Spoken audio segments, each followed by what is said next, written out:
Christian parenting.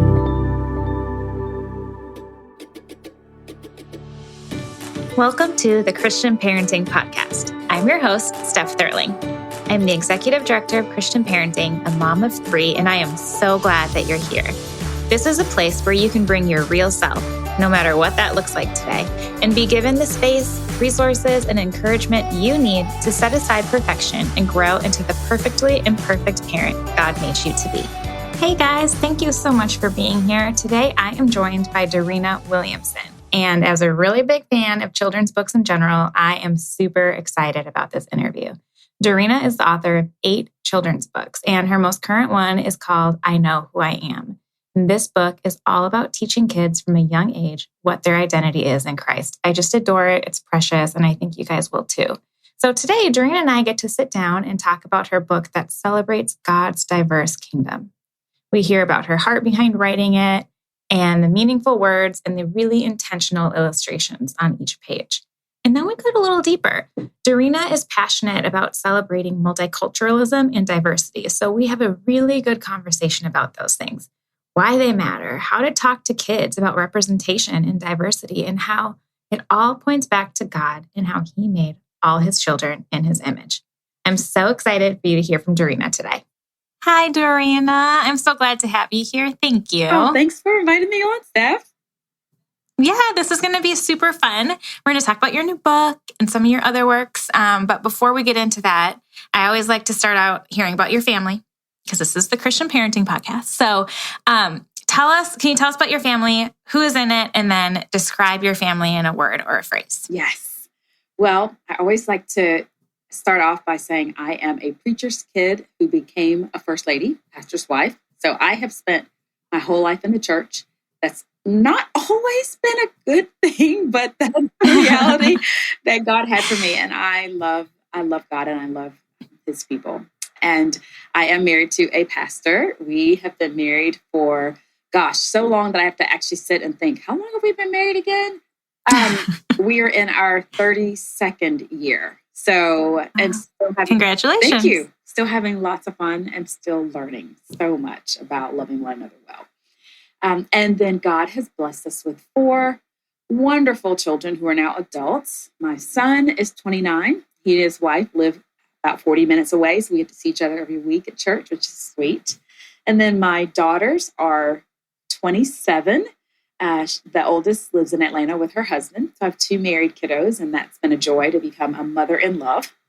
And then my 2 daughters who are kind of hovering at home. 22-year-old is headed to graduate school, Lord willing, waiting on all the things about that in this season of life. Mm-hmm. And then my youngest is 19, and she is in community college and working. And so some days of the week we have an empty nest, and other days we have robust conversations about life and trying to become what God has us. We're all in that space in all of our ages. And so, the parenting doesn't end. It just changes.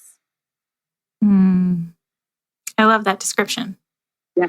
I feel like you're getting a little like taste of emptiness, but you're not like diving into it. That's nice. That's a little transition. That's right. And it's coming. I know some parents that are like, they dread it because it's like, what am I going to do? I've invested myself for so long into my kids. And then others like want to cling to their kids and it's hard to let them go. And I feel like I don't really identify with either of those because we get emptiness moments where nobody's here. And it's like, my husband's like, I can blast my records as loud as I want. And so, that's funny. But we do enjoy our kids. It's fun in their adulthood to get to do things together. And so all the seasons are sweet. Yeah. And what is a word that you would use to describe your family? I would say diverse. And I would say that because often we think of diversity in terms of, different races or different cultures, or we like different foods. And, Chris and I, biologically, God allowed us to produce 4 children, and they are all so diverse. Their tastes, their interests, there are things that are the same about them, but they are all so different. And I love that. It really keeps things fun and vibrant around here. Yeah. Isn't that amazing how you can be like, you're all siblings, same mom, same dad, same house, and you're all so different. God just made us all so unique. And that's what makes parenting an adventure. Absolutely. And I would say that I would have understood that for families that, maybe different fathers or mothers, whatever their family story is, or, lots of families now whose children have joined them through adoption. And I guess I underestimated that biological component also holds so much diversity, as it should be, right? They're not cookie cutters. Yeah. They're all God's wonderful creation, and they should be diverse. So that's which is kind of what we get to talk about today. But before we get into that, I also ask all my guests, what is one thing that you want every parent to know? Oh, I want every parent to know that there's only one perfect father. So let go of trying to do it perfectly. That doesn't mean that we don't do the things that God has called us to his glory, but perfection is not our goal. We're not going to be perfect. Our children are not perfect. I wish I'd owned that a lot earlier in parenting and been able to take some deeper breaths and some sighs of release, and in the hard seasons, been more gracious to myself and extended more grace to my kids. And I hope they're seeing that now, even in their adulthood, that I'm growing in that. But you're not perfect. Only God is. And look at his kids. Look at us. So cheer up. If it's a hard season, cheer up, because God is perfect. And seriously, look at us. We are so imperfect. We have the best intentions and we don't fulfill it. And God still loves us with a perfect love. Yeah, that's a good word. Thank you. Yeah. Okay, so I already told you this before we started recording, but I'm just like a longtime fan. No. Big fan of Dorena in this house. My kids, we have a lot of your books. My kids love to read them. I think I told you, one of them's on my daughter's nightstand right now. We just love them. And so your new book is called I Know Who I Am. So we're going to talk all about that today. Can you kind of tell us what this book is about? Because it's a little different than your other books. Yes, it is. And yes, before we started, I talked about how this is book number 8, which is crazy for me to think that God has been so faithful in this wonderful, wild adventure of writing children's books. And this book is really a global celebration of children who own their identity in Christ. They understand that God has uniquely created them to reveal his glory. And in this book, which is not as wordy as some of my other books, it's a pretty easy read, but it's very intentional to show that children all over the world reflect God's glory, that God's glory is not confined, that it is vibrantly and beautifully and powerfully revealed in people all over the world. And to see children who understand the truth that God speaks over them. That was my heart. And I'm excited for little hearts and minds, but also the big people that read with them to really grasp this message. Yeah. So I love that. So like every page of the book is just a simple but profound truth of like who God made each of us to be. And I think our kids hear so many things about who they are every day, from peers and social media and school and books they read and self-talk and us. Hopefully that's good, but sometimes not, because we're not the perfect parent. But this book points us to who God made us to be. And I love that it's a picture book. And like you said, it's simple. So it's for young kids. And why do you think that it's important to teach kids about their identity in God starting at this young age?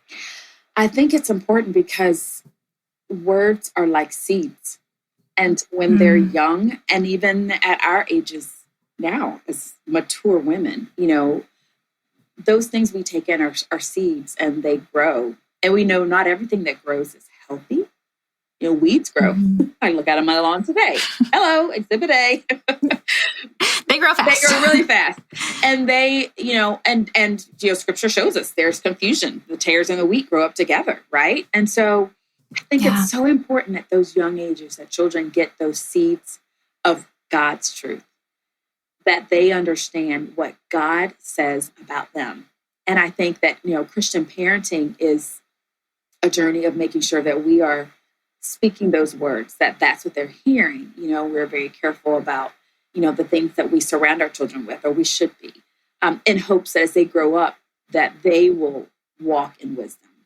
And when they don't, we pray that those seeds, at the return of those seeds, at the fruit that is born in their lives, that truth will reverberate back to them. And so that's really what my intent was with this book, is for those seeds, for those kids to see, yes, I'm crowned with God's glory. Yes, God is with me, and when they're walking through stormy seasons, because life is not perfect for children, around the world, children experience suffering. They experience hard things, right? We can't always bubble their life and protect them from pain, but we can seed into them God's truth that grounds them. And so I think that's why those young ages are critically important, that we speak it. And then just like teaching them the alphabet or math, we keep coming back with the same things. Then we build on it with a little bit more each time, over time, in hopes that those seeds produce beautiful fruit that goes with them through their life. Yeah. So when parents are reading this book, I'm just like envisioning a little bedtime situation, reading this book to their kids. Like, what is it that you want kids and grown-ups too, but like, what is it that you want them to feel when they put this book down? Well, I know when they see the book, they're going to take in wonder, because the pages are beautifully illustrated. There's lots of light and action and joy and whimsy. I hope that children are pointing to parts of the book and saying, where is this? Or they're asking those curious questions, and that the parents can flip back and say, oh, this is children in India, or this is children in Rwanda. And so I hope that children are, as they're gaining those simple but profound truths of God speaking over them, that they're also seeing that God speaks those truths over children around the world. And so in a sense, they get to take a journey, because they may not get to go to all of the places and the countries that I have incorporated into the book. I haven't been to all those places. So I've certainly made a long list, and I'm like, okay, Lord, I need the person who wants to fund my worldwide travel to all the countries that I haven't been to and return to the ones I have. But in a book, they get to take a trip and see God's glory all over the world. And every time they open it again, they get to take that trip all over again, and then circle back to right where they are and see, yes, God speaks those things over me too. Yeah. So I love so every page of the book represents a different culture or like a different country. So there's one page that's the United States, and there's one and then there's God's truth on that page. And then you flip it, there's another one of God's truth about who you are. And that picture is Spain. And I think where's there? India, New Zealand. I mean, every page is a country, and it's beautiful. And I love that you made note at the end that you consulted with friends to make sure that you represented those countries well. Yes. And I want to talk a little about that, because I know that representation is something that you're really passionate about. So can you tell us a little bit maybe about those pages, how you went through that, but tell us about your heart for celebrating multiculturalism and why this is a focus in your book. Absolutely. Well, Isaiah 6:3, it's one of the verses that I will probably speak about on every single podcast or every opportunity to share about this book. And it still won't be enough opportunities to say that the whole earth is full of God's glory. We see that refrain over and over in Scripture. And so that's God's truth, right? And so as we considered how this book would lay out, it was important to me, and I will add also to my editor, Bumi Ashola, and to the publishing team of Waterbrook with Penguin Random House, that we be excellent and authentic in representing the different cultures and countries. And so it is a very respectful approach and honoring to ask people who represent that country. So to ask someone who is from India, to ask someone who is from Haiti and from Rwanda and Spain and New Zealand and all the countries, Nigeria, and yes, the US as well, to speak into each spread. And what was beautiful about it is that several folks said, "Oh, I love it. The Egyptian spread. It's beautiful. The way the children are dressed or the scenery, it looks like my country." And then a few other spreads, a friend would say, for instance, in the Philippines, my friend said, the backdrop of the homes, she made some specific comments about that. And, we really gave the illustrator freedom to just, interpret it in the way that she thought with the notes that I had given and the things that the publisher had said. But because we wanted it to be authentic, we took those cues and those, that input from each of those individuals so that, again, every country is not a monolith. So someone else may look at it and they're Filipino and say, "Oh, I think it could have been," But certainly I think it was important for people to know that we really put forth that intentionality. And it took a lot of effort. But at the end, I think it really allows children to get an authentic view that's honoring to each culture. And I think that is very important. As you said, Steph, that's one of my passions, is to learn about, to celebrate, but to also honor well. And so I hope that the approach we took did do that. And I'm so excited for all of those individuals to see the final product and to just be some of the, hopefully, hardiest cheerleaders of this book. Yeah. Yeah. Well, I think all of your books do that. I think you do a really good job explaining diversity and how God made all of us in a way that's really approachable for kids. Can you tell us how you do that in your other books too? Let's touch on those a little bit, because as you know, I love them. Oh, thank you. Well, yeah. It is something that God's really grown in my heart. The work that my husband and I do through the church we planted 27 years ago. It's a multiracial church, and we continue to do life with and learn from people from all walks of life, from different ethnic and cultural backgrounds. And so I believe it's important foundationally for children to see that that is how we reflect the glory of God, that we are all created in God's image. That's something we share as humans. And so whereas those conversations have become very politicized and people use it to weaponize, I am passionate about calling us back to the truth of God's heart and what God has revealed in his word from Genesis 1, that we're made in his image, every human, no one exempt from that. We've not carried that out in how we treat one another and how our stories and history have shown us, but for the people of God to foundationally be grounded in God's truth.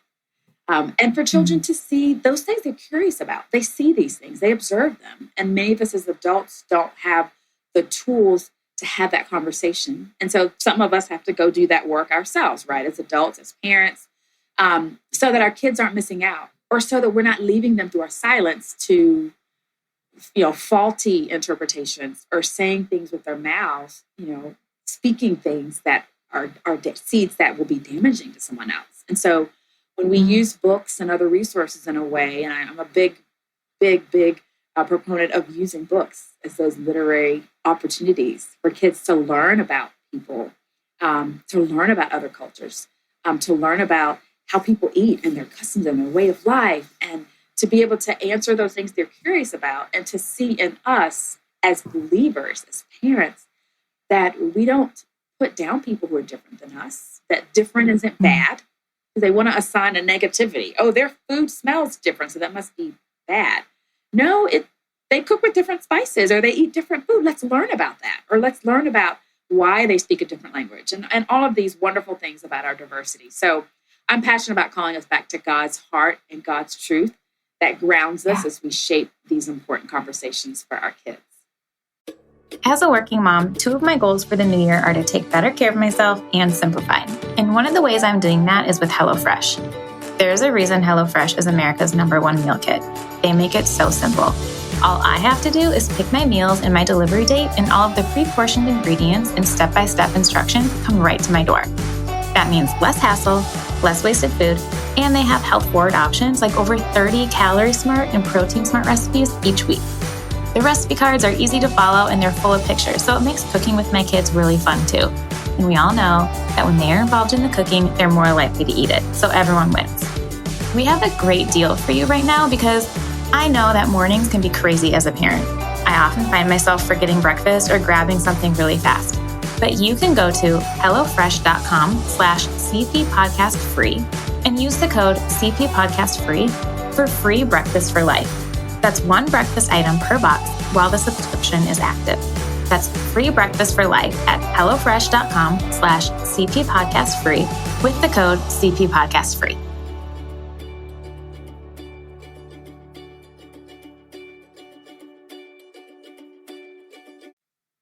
I think you're so right, too, that books are such a powerful way to do those things, to teach your kids and yourselves. I feel like I'm just going to keep a lot of children's books around, even when my kids are like out of the house, because you can learn a lot from them as adults, too, because sometimes we're not meant to know everything. No. You know, like we're not meant to have all the answers. And sometimes those children's books are the ones that break them down in the way that we need them. That's exactly right. You know? And that was part of the impetus for me writing, because, I looked at how Jesus shared simple truths with profound meaning through his parables. So, he would use things that were familiar to his first century culture. So we may not sit around and talk about mustard seeds today, but in their culture, those things were relevant. And that's how he taught so often was through those parables, those, simple truths with profound meanings. And so I really feel like that's what God has called me to do, whether it's taking a historic event like Juneteenth that a lot of us have never heard about, or until it became a holiday we're not familiar with. And it's a board book for pre-readers, but I've had a lot of adults say, thank you, because you broke it down for me in a way that at least starts me in my education of knowing, why is there a Juneteenth? What does that word mean? And why is that significant for people all over the world, And like you mentioned, colorful and thoughtful in the books that your family has, taking a concept like celebrating our different skin tones instead of telling our kids, well, I'm colorblind, or we don't teach our kids that because we don't think kids see that.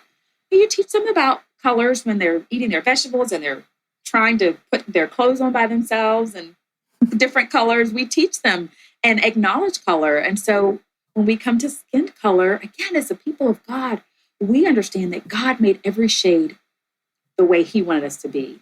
And that's no accident, no mistake. Kids are hearing that damaging message. And so that needs to be corrected with God's truth. And if we teach our kids that, then that's what's going to come out of their mouths. And so, again, that's really what I'm called to do. And it's a delight because, as you said, kids' books can help adults break these concepts down and have a better handle on how to foundationally teach that to their children so that they can grow up and speak God's diverse kingdom in beautiful ways. Yeah, I love the idea of God's kingdom is diverse. Like, it is colorful, it's beautiful, it's unique, and it's big.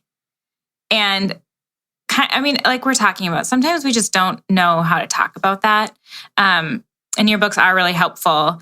But for parents out there, myself included, who feel maybe like a little intimidated or overwhelmed by the idea of really teaching and modeling representation and diversity to our kids, like, where do we start? I would absolutely say start just prayerfully acknowledging that, acknowledging what you don't know. I think it's important to acknowledge where either you were not taught, because every parent hasn't taught that, or also, and this is painful, but acknowledging where you were taught things that are not healthy, because our parents have stories and their parents have stories, and back and back and back. And so why were we taught that? Why have I always had this view about that group of people? So we don't pass down to our children harmful things. I think we talk about that with addiction or with many other things. Boy, I grew up in a family where blank, alcohol was abused, or there was cycles of this, and I don't want to pass that down to my kids. And so we talk about wanting to be intentional with those things. And I think when we come to topics like diversity, multiculturalism, in a day and age where a lot of people just push those over to avoidance because it's been politicized and divisive. And so instead of muting conversations, I say acknowledge it so that you can take that deep breath as a parent. And then a book is a great way to start. That's a great way, because it's going to cultivate questions, because we encourage our children to be critical thinkers from the time they are beginning to understand things. Like, I remember with my son, who's 29, buying the perfect little thing over his crib that had the black and white geometric patterns because that was supposed to like make him super smart. I mean, he's going to be a baby oh genius my gosh. Because of that. Baby Mozart. I mean, when all that stuff first came out, I was on board. Like, we weren't wealthy, but I was going to find at yard sales or whatever I could do to make sure my little guy was so super smart. And so we look for that intentionality with anything. And so I would say, books are a great way. You can't afford to purchase them, borrow them, library, or if you can purchase for yourself, get an extra one for your church, for your Christian schools, for gifts. I know people who keep a stock of books to add to baby shower gifts with diapers and, starting that intentionality young, right? And open a book. Yeah. There's questions in the back of some of my books that cultivate continued conversation. And kids are going to point and ask things as that's what kids are supposed to do. That's what we want them to do. So flow with that. And if it's overwhelming, you know the answer. I always tell parents, tell your child, I'm not really sure. Let me go think on that, do some learning, and we'll come back and talk about it some more. So posturing ourselves as teachable, that's about being a disciple of Christ, right? That we are learners. So it's okay that you don't know everything. And it's also humbling and a great example for your kids for you to acknowledge that. And then to fill in that ignorance or those damaging thoughts with God's truth, so that you can raise up a generation that heralds that. Yeah. I'm just really grateful for the challenge to be doing all of those things. And then also you're challenged and you're just pointing, everything goes back to God's truth. Because that's what we need to rely on. And that's what's going to help us teach our kids how to value everyone that he made in his image. That's right. No matter what they look like or act like or think like we are all made in the Imago Dei. Yes. Yeah. It's his truth. We put it on our walls, Psalm 139:14, that we're, fearfully, wonderfully made. In Thoughtful, I talk about a little boy that has Down syndrome, and he's inspired by my nephew who has Down syndrome. And I love to tell children who understand Down syndrome, because they're going to school today in our modern culture. They're going to school with friends who have a disability. And so that's not as foreign to them as maybe in my day, where it was like, what is that? I've never heard of that, or I don't know anybody who experiences that. But my nephew with this bonus chromosome is wonderfully made. He is not an accident. And no human being, right, is an accident. Every human is a marvelous work of God. And some of us have to own that for ourselves. And then we have to make sure we speak that to our children so that buffers the lies they hear. But then we want our kids to see their fellow humans that way. And so that's a check for us, that we are modeling that we see every person we meet, they are made in the image of God, just like you. That means we honor them, we celebrate them, we learn about them, even across our differences. We can have our differences of conviction and the things about different cultures that we may not understand, but we don't have to assign that negative worth to that person. And I think that's really something that the people of God, I accept that as a challenge to really call us up to what I believe is God's heart for all of us. Yeah.